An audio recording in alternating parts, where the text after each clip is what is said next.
सुप्रभात। आज आप अपने पाठ की एक महत्वपूर्ण कहानी और एक अच्छी कहानी दादी माँ को आप पढ़ेंगे, जिसके लेखक शिव प्रसाद सिंह हैं। और एक छोटा सा परिचय के तौर पर कहानी को पहले देख लेना चाहिए, समझ लेना चाहिए कि कहानी क्या है। तो आप जान गए कि कहानी का शीर्षक है दादी माँ, लेखक हैं शिव प्रसाद सिंह।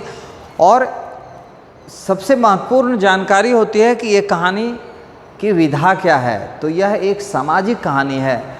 विधा का मतलब होता है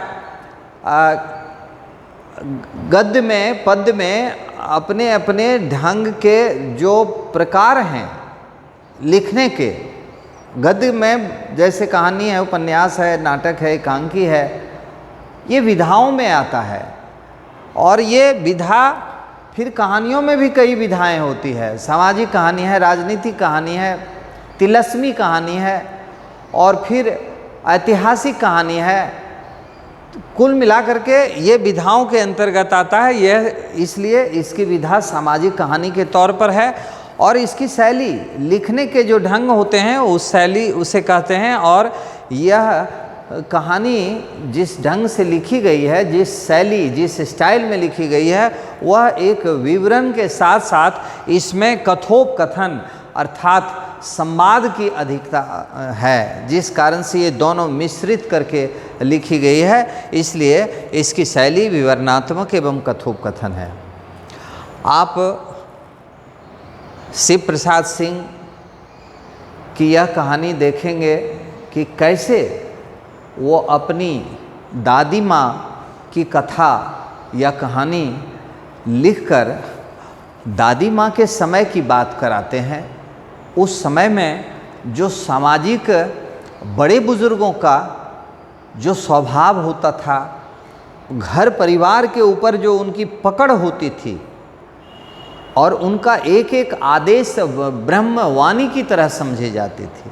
किसी की हिम्मत नहीं थी कि दादी माँ के कथन को या आदेश को कोई खारिज कर दे या उसकी अवहेलना करके निकल जाए, या दादी माँ के निर्णय को किनारे कर दिया जाए, दरकिनार करके उसे हटाने की, भूलने की कोशिश की जाए।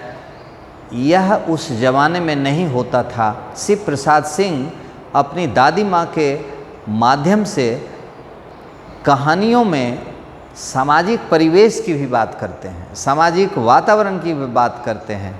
और समाज के अंदर में खास करके घर और परिवार से बाहर पड़ोस, और परिवार और पड़ोस के बीच के संबंध, और ख़ास करके दादी माँ का परिवारों के प्रति जो स्नेह, विपत्ति काल में जो उनकी सलाह होती थी, वह एक दवा के रूप में काम आता था। जैसे मरीज को दवा देने पर स्वस्थ हो जाता है, तो दादी माँ परिवार के अंदर किसी के ऊपर विपत्ति आ जाए, किसी के ऊपर कोई परेशानी आ जाए, किसी के पूरे परिवार को आर्थिक संकट का सामना करना पड़े, तो ऐसी स्थिति में दादी माँ की जो सलाह होती थी, उनका जो योगदान होता था, उनका जो सहयोग होता था, वह टूटे हुए परिवार को खड़ा करने में बहुत बड़ी अहम भूमिका के रूप में सामने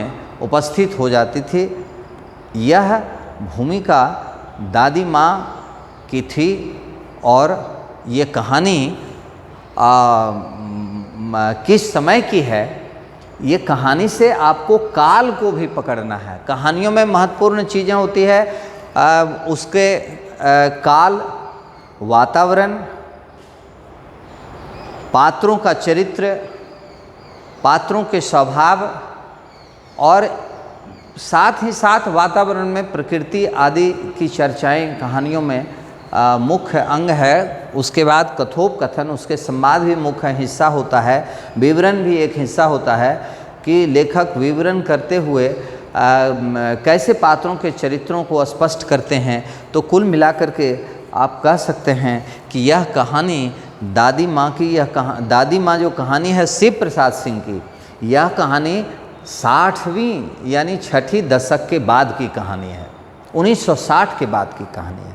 ये कथोपकथन से आपको स्पष्ट हो जाएगा, माने इसके संवाद से, कहानी के आप संवाद देखेंगे तो संवाद में जिस युग की चर्चा की गई है वो चीज़ें आपको आज नहीं मिलेगी, आप नहीं देखेंगे उस आज के परिवेश में वो तमाम चीज़ें जो इसमें विवरण है, जो कहानियों में चर्चाएं की गई है, आप इसको रीडिंग दें तो सारी स्थितियां सामने में आ जाएगी। मैं कहानियों का विश्लेषण एक समय सीमा के अंतर्गत मैं आपके पास रखकर आपके कंसेप्ट को मैं कहानी की ओर खींचने का प्रयास कर रहा हूँ। ये मेरे लेसन का, या आप कह सकते हैं कि आपके पाठ की सबसे बड़ी चीज़ यही है, जिसको कि समझना है कि ये कहानी है क्या। तो कुल मिलाकर के आप जान चुके हैं। अब कुछ स्वभावगत बात आप जान लें कि दादी माँ का स्वभाव क्या था। दादी माँ के संबंध में लेखक शुरू में ही कह देते हैं, दादी माँ क्या कहती है। दादी माँ के संबंध में कहते हैं लेखक कि कमजोरी उनकी यह थी कि जरा सी कोई कठिनाई पड़ती थी तो उनका मन प्रायः अनमना सा हो जाता था। और क्यों हो जाता था? क्योंकि वो अपने अंदर में देखती हैं और कहते हैं कि 20 गर्मी, 20 बरसात, 20 बसंत देखने के बाद भी आदमी का हृदय हिल जाए परिस्थिति के विपरीत होने पर, तो यह आपके अंदर की सबलता, मजबूती नहीं है। इसी का अभाव दादी माँ में दिखता है। कभी कभी जब वह अनमनी हो जाती हैं तब वो कहती हैं कि ये मेरी अपनी कमजोरी है। ये उनका एक स्वभाव है। और लेखक यह क्लियर करते हैं, स्पष्ट करते हैं कि दादी माँ कभी भी विपरीत परिस्थितियाँ जब भी घर में आती थी तो वह घबराती नहीं थी। अगर घर परिवार के सदस्य घबरा भी जाते थे तो दादी माँ सबके सामने उपस्थित होकर घोषणा करती थी कि मैं हूँ ना, ये मैं हूँ ना, यह इतना बड़ा एक माने आप कह सकते हैं कि ये इतना बड़ा सहारा बन कर के यह उपस्थित हो जाता था कि जब दादी माँ कह दी कि मैं हूँ ना, तो आप समझ लें, घर परिवार के लोग समझ लेते थे कि समस्याओं का समाधान हो गया। दूसरी तरफ वह अपने स्वभाव के बारे में कहती हैं कि जो उनके मन की घबराहट थोड़ी बहुत होती थी, ये मानवीय चरित्र है, मानवीय गुण है, मानवीय स्वभाव आप कह सकते हैं कि हर मनुष्य के साथ ऐसा होता है, दादी माँ के साथ भी ऐसा होता है। इसलिए दादी माँ अपने शुभचिंतकों के बारे में समझती हैं, अच्छी तरह जानती हैं, और वो कहती हैं कि हमारे मुंह के सामने में तो लोग बहुत प्रशंसा मेरी कर देते हैं, लेकिन मेरी घबराहट का मजाक जो है मेरे पीठ पीछे मेरी घबराहट का मजाक उड़ाते हैं। और शायद ऐसा इसलिए होता है कि मैं कमज़ोर हूँ। लेकिन फिर दादी माँ इसको कहती हैं, अच्छा ठीक है, लोगों को जो सोचना है सोचे, मेरा जो करना है वो मैं करूँगी ही। एक अपने आप को फिर वह सबल बना लेती हैं, मजबूत बना लेती हैं। और दादी माँ के संबंध में लेखक कहते हैं क्वार का मतलब होता है आश्विन माह। मैंने यहाँ कुछ शब्दार्थ भी आपको दिए हैं, आप गौर करेंगे, जो बड़े कठिन शब्द हैं, तत्सम शब्द हैं। जैसे क्वार आश्विन माह को कहते हैं। आश्विन, जिसको हम लोग सरल सहज भाषा में आसीन कह देते हैं, इस तरह से आसीन के महीने में कैसे उनका गांव चारों तरफ पानियों से घिर जाता था, बाढ़ के पानियों से, हिलोरें कैसे चारों तरफ जल की धाराएं लेती थी, दूर सिवान मने होता है सीमा, सीवान, सीवान मने सीमा। कहते हैं दूर सिवान का जो है माथा पानी से डूब जाता था और आसपास जो भी ज़मीन खाली होती थी उसमें मोथा, साई, अधजली घास या घेऊर और वन प्याज, ये सभी जो है जंगली घास जिसको आप कह सकते हैं, पौधे कह सकते हैं, इसके नाम हैं। और ये सब सड़ करके गल करके पानियों में बरसात के पानियों में आसपास जो है एक ऐसा लगता था कि ये पानी में खौल करके गल गया हो और छितरा गया हो और उससे एक बदबू, एक सलांध की गंध आती थी। यह मौसम भी दादी अपने गांव में देख चुकी थी क्वार के महीने में। और कहते हैं कि बहुत अच्छी बात वो बतलाते हैं लेखक अपने दादी माँ के बारे में कि अपने अपने मौसम की अपनी अपनी बातें होती है। ये विश्लेषण व्याख्या योग्य पंक्तियाँ हैं। परीक्षा में भी ऐसी पंक्तियाँ पूछी जाती है कि अपने अपने मौसम की अपनी अपनी बातें होती है, इसका आशय स्पष्ट कीजिए, इसका क्या अर्थ होता है। तो इसका अर्थ होता है कि आपको ये पता होना चाहिए कि हर मौसम में गर्मी है, जाड़ा है, बरसात है, बसंत है, शरद है, शिशिर है, ये सभी मौसम के अपने अपने खास फल होते हैं, खास प्रकार के इस मौसम के फूल होते हैं, खास प्रकार के इस मौसम में लगने वाली सब्जियां होती है, खास प्रकार के खाद्य पदार्थ का एक महत्व होता है, खास प्रकार के पहनावे का भी अपना एक महत्व होता है। ये कुल मिलाकर के मौसम की अपनी अपनी बातें होती है। और लेखक यहाँ दादी माँ के माध्यम से ये कह देते हैं कि मौसम की जो अपने अपने स्वभाव हैं, अपनी अपनी जो बातें हैं, जैसे एक दो उदाहरण के तौर पर आप जान लें कि आषाढ़ में आम और जामुन ना मिले तो कोई चिंता नहीं, अगहन में चिवड़ा और गुड़ ना मिले तो कोई दुख नहीं, चैत के दिनों में लाई और गुड़ ना मिले तो कोई बात नहीं, लेकिन अब कोई अफसोस नहीं, क्वार के दिन में अगर गंधपूर्ण झाग भरे, लेकिन क्या, तो कहते हैं लेकिन यह कि क्वार यानी आश्विन महीने में झाग, पानी के बहाव के टक्कर होने से जो झाग पैदा होता है, तो कहते हैं वो झाग भरे जल में कूदना अगर कूदने के लिए ना मिले तो कहते हैं इससे बुरा और कुछ नहीं हो सकता है। ये क्वार महीने की सबसे बड़ी विशेषता उन्होंने रख दी, सबसे बड़ा गुण उन्होंने बता दिया, बढ़िया स्वभाव बता दिया कि बच्चों को, सभी को आश्विन माह में बरसात के पानी जो जमा होते हैं गड्ढों में, तालाबों में, झीलों में, वो पानी बिल्कुल साफ निथरना माने होता है साफ हो जाना। उस बहाव युक्त पानी में जो मिट्टी के कण होते हैं जिसके कारण पानी गदला सा दिखता है, वो आश्विन के आते आते वो सारे कण जो है धरती में पानी के तल में बैठ जाते हैं और पानी बिल्कुल स्वच्छ हो जाता है। तो कहते हैं इस माह में वैसे ही जलधारा में, वैसे ही जल जमाव में, झीलों में, तालाबों में अगर कूदने के लिए ना मिले तो कहते हैं इससे बुरा कुछ नहीं हो सकता है। ये लेखक का और अनुमान है। और फिर दादी माँ की तरह वो विभिन्न प्रकार के मौसमों का अपना है। और सबसे बड़ी बात है कि सभी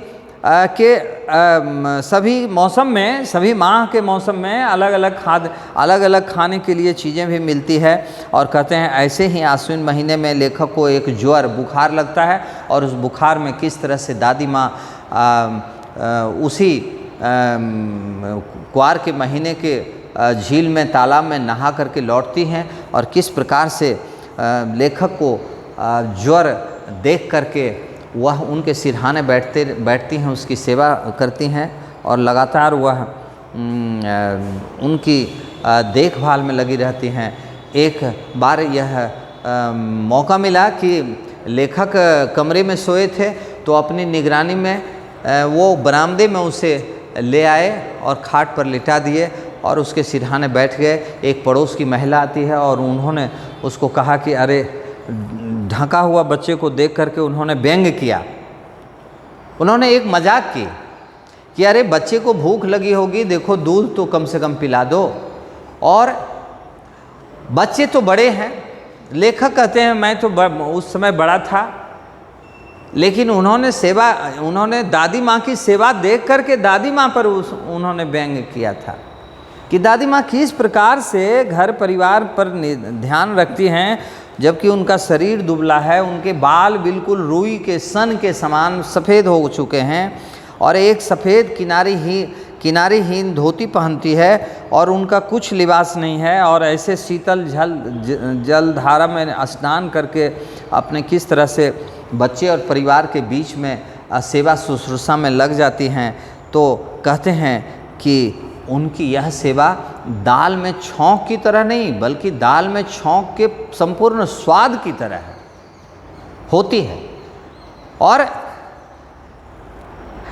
चाहे गांव हो या पास पड़ोस हो, कोई भी बीमार पड़ा हुआ व्यक्ति की खबर दादी माँ के कानों तक पहुँचती तो दादी माँ वहाँ तक पहुँचकर उसे अपने परिवार की तरह बहुत तरह की हिदायतें देती, जैसे तुलसी का काढ़ा बना या नहीं, लौंग इलायची उसमें डाला गया या नहीं, या तरह तरह की जो मलेरिया निमोनिया के जो इलाज होते हैं, लवंग और गुड़ मिश्रित जलधारा दिया गया या नहीं, गूगल और धूप जलाई गई या नहीं, इन तमाम चीज़ों का दूसरे घरों में भी दिशा निर्देश करके आ जाती थी और ऐसा अपने घर में भी करते थे।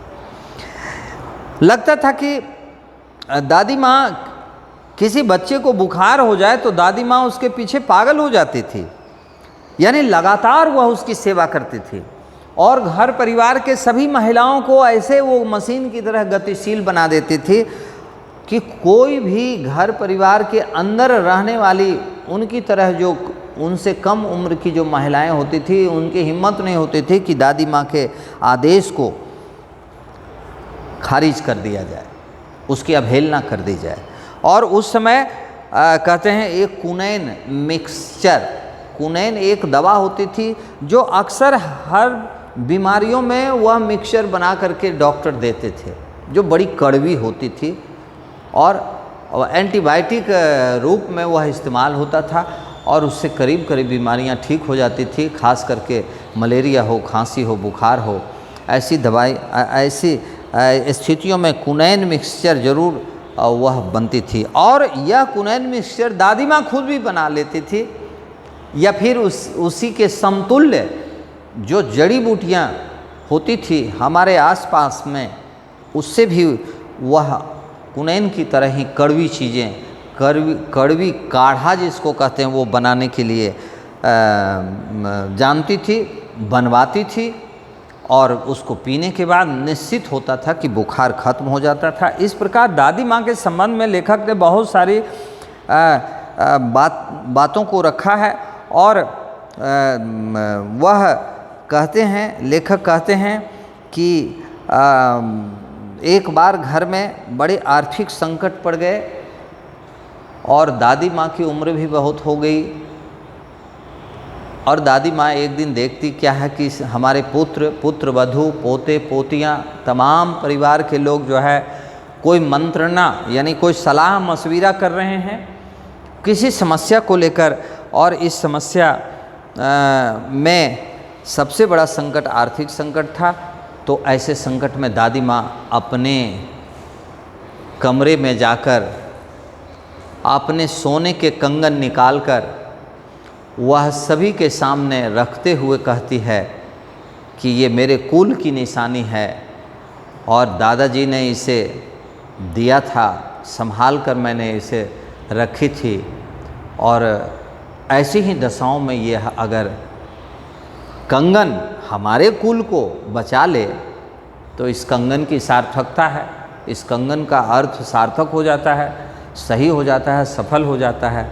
और इस तरह से लेखक दादी माँ की भूमिका को देखते हैं। फिर बड़े होने पर लेखक पढ़ने के लिए चले जाते हैं। बाहर जाते हैं दूसरे शहर में, और अचानक एक दिन बड़े भैया ने उन्हें एक खत भेजा, और उस समय उस खत को पढ़कर बहुत उन्हें मायूसी हुई, और उस खत से पता चला कि दादी माँ अब नहीं रही, और दादी माँ की एक धुंधली तस्वीर, एक धुंधली यादें, उनके चरित्र, उनकी भूमिकाएं, उनकी देन, उनका योगदान, सभी कुछ एक धुंधले चित्र के आवरण से उपस्थित हो जाता है, और उसमें वो घिर जाते हैं लेखक, और उन्हें लगता है कि वह साप भ्रष्ट देवी से कम नहीं थी। साप भ्रष्ट का मतलब होता है जिसे किसी प्रकार का अभिशाप न लगे, उसे हम साप भ्रष्ट कहते हैं। दादी माँ ऐसी पवित्र भावनाओं की थी, दादी माँ की ऐसी ऊंची कामनाएं थी। तो कुल मिला करके दादी माँ का जो चरित्र है, जो कैरेक्टर है, जो लेखक ने दिखलाया है, वह हमारे आज के समाज के संदर्भ में आप देखेंगे तो आपको नज़र तो नहीं आएगा आज के परिवेश में, लेकिन हमारे समाज में हमारी बुजुर्ग महिलाओं का स्वरूप यही है। जब आज की माँ भी दादी की उम्र में चली जाती हैं तो वह धीरे धीरे दादी की भूमिकाओं में आना शुरू करती हैं, उनकी निगरानी बढ़ जाती है। वो काम अपने से कुछ नहीं करती, लेकिन उनका आदेश ही काम होता है, और उनका आदेश ही परिवार के सारे लोगों में एक गतिशीलता उत्पन्न करती है, और परिवार एक सांचे में बंधा हुआ रहता है। लेखक मूल रूप से दादी माँ की इसी भूमिका को इस कहानी के माध्यम से व्यक्त करते हैं। और आप जब इसका वाचन करेंगे, देखेंगे, तो आपको सारे प्रश्न उत्तर जो है अपने आप अनुभव हो जाएंगे कि पाठ के किस अंश से इस प्रश्न का जवाब मिलेगा। पाठ को अच्छी तरह से समझ लेना, उसकी विशेषताओं को जान लेना, उसके गूढ़ अर्थ को समझ लेना काफ़ी होता है। उसके बाद किसी भी प्रकार के प्रश्न पूछे जाएं तो साहित्य में तो स्वतंत्रता है, लिटरेचर में स्वतंत्रता है कि आप अपनी भाषाओं में ही उत्तर दें। ये ज़रूरी नहीं है कि शिक्षक ने 10 लाइन जो लिखा वही हम रट के ही लिखें। आप उसके थीम को लें, उसके विषय वस्तु को लें, और आप अपनी भाषा में उसे बांधने का प्रयास करें ताकि वो सटीक बन सके, सुंदर भाषा भी बन सके। और इन सब बातों को ध्यान रख करके आप फिर इसको देखेंगे, पढ़ेंगे, और फिर कक्षाओं में जो भी समस्या होगी उसका डिस्कशन भी कर लेंगे। थैंक यू, धन्यवाद।